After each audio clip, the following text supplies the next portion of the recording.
आज आपण करणार आहोत मोठी शिमला मिरची असते, पण ती अशी गोल नाही आहे, लांब आहे बघा, अशी आहे. हिचे भजी करणार आहोत आपण. तर भजी कशी करायची? अगदीच मिरची अशी पिठात बुडवून अशी भजी नाही करायची. मग तसे जर भजी केले तर मग ही मिरची आतमध्ये कच्चीच राहती.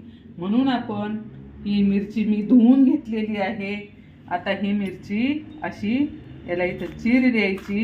चीर दिल्यानंतर ह्याच्यात जे बी आहे हे बी काढून घ्यायचे. हे बी सगळं काढून घ्यायचं. याच्यातलं बी इथं मी काढून घेतलं. दुसरी पण तशीच करते. हे सगळ्या मिरच्या तशाच करून घेणार आहे. बी फक्त इथं देठालाच असतं, मग ते असं इथं सुरीने असं करून काढून घ्यायचं.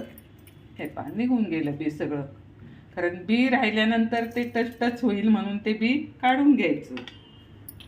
या मिरच्या अशा करून घेतलेल्या आहेत. याच्यामधलं बी काढलेलं आहे. हे प्रत्येक मिरची अशीच केलेली आहे.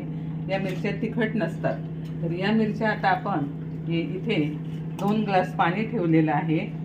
या पाण्यामध्ये आपण या मिरच्या टाकणार आहोत.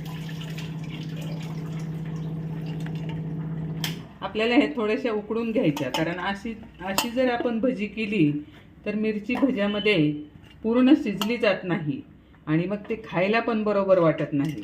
मग आता आपण ह्याच्यामध्ये ह्या मिरच्या टाकल्या. मिरच्या तिखट नसतात, त्यामुळे आपण त्याला हे लाल तिखट टाकणार आहोत. हे पहा, प्रत्येक मिरचीमध्ये लाल तिखट जाणार आणि भजी चवदार होणार. थोडंसं एकदम अगदी अर्धा चमचा, एवढ्या मिरच्यांना अर्धा चमचा लाल तिखट टाकलेला आहे. लाल तिखट टाकल्यानंतर आपण त्याला मीठ पण टाकणार आहोत. हे पहा, चवीपुरतं मीठ टाकणार आहोत. आणि आता ह्यांना आपण उकडून घेणार आहोत. शिजून तयार झालेले आहेत. आता आपण त्यांना असं चाळणीवर ओतून घेऊ, म्हणजे त्यातलं पाणी निघून जाईल. हे पहा, चाळणीमध्ये ओतून घेतल्या. तिखटपणा आणि मीठ त्याला लागून राहील. इथे मी हरभऱ्याच्या डाळीचं पीठ घेत आहे. हे पहा, आपल्याला पाहिजे तेवढं डाळीचं पीठ घ्यायचं. आता मी भजी बरीच करणार आहे म्हणून जास्त पीठ घेतलेलं आहे. आता ह्याच्यामध्ये आपण ओवा टाकू. हातावर असा चोळून घ्यायचा. थोडासा सोडा घालायचा.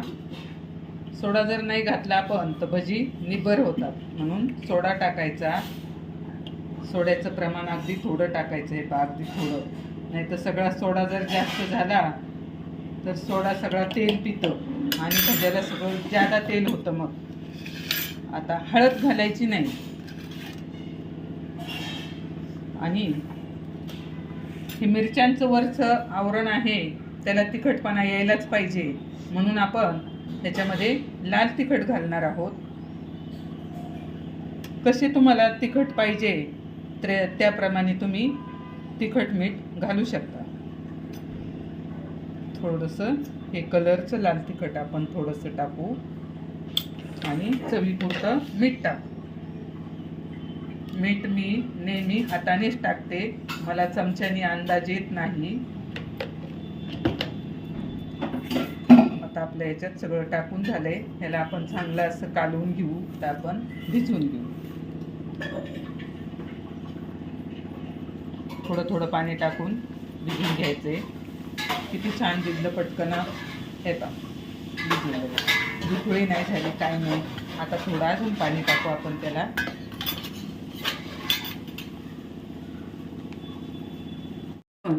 पीठ भिजवून घेतलेलं आहे. कढई तापत ठेवलेली आहे. तेल टाकलेलं आहे त्याच्यामध्ये. आता आपण मिरचीला पीठ लावून तेलात टाकणार आहोत. ही जी बाजू आहे, ही बाजू आपल्याला अशी पकडायची आणि त्या पिठामध्ये अशी बुडवून घ्यायची. अशी का पकडायची? तर त्याला आतमध्ये पीठ जाऊ नये म्हणून अशी पकडून घ्यायची आणि नंतर तेलामध्ये अशी टाकून घ्यायची.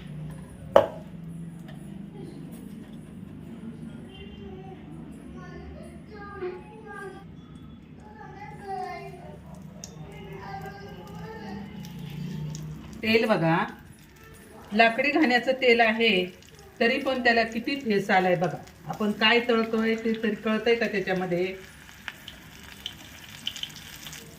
अशा प्रकारे आपण मिरच्या तेलामध्ये टाकल्यात. गॅस आपण थोडासा स्लो केलेला आहे, कारण एकदम गॅस जर आपण जास्त फुल ठेवला तर मग भजी व्यवस्थित होत नाही, कुठं कच्चेच राहतील. आता आपण याला थोडंसं असं हलवून घेऊ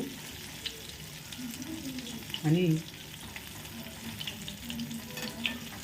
पलटी करून टाकू आपण याला. बघा कशी जाळी पडलेली आहे बघा.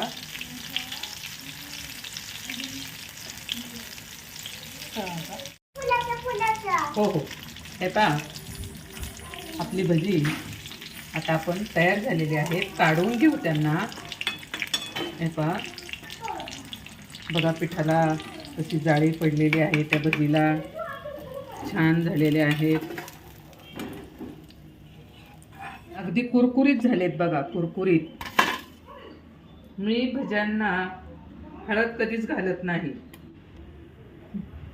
आपली भजी तयार झालेली आहेत बघा, किती छान झालेत. आणि हे बघा भजी, हे बघा कशी जाळी पडलेली आहे भजीला. हे पहा, आणि असं मी जे सांगितलंय त्याप्रमाणे मिरच्या तुम्ही अगदी उकडून त्याला मीठ मिरची लावून, या मिरच्या तिखट नसतात म्हणून मीठ मिरची लावून घ्यायची. आणि या मिरच्या जून जुलैपर्यंतच मिळतात, नंतर मिळत नाही.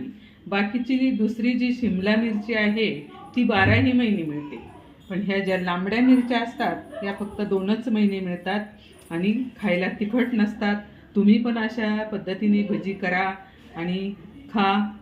आणि या चॅनलला लाईक करा, सबस्क्राईब करा. धन्यवाद.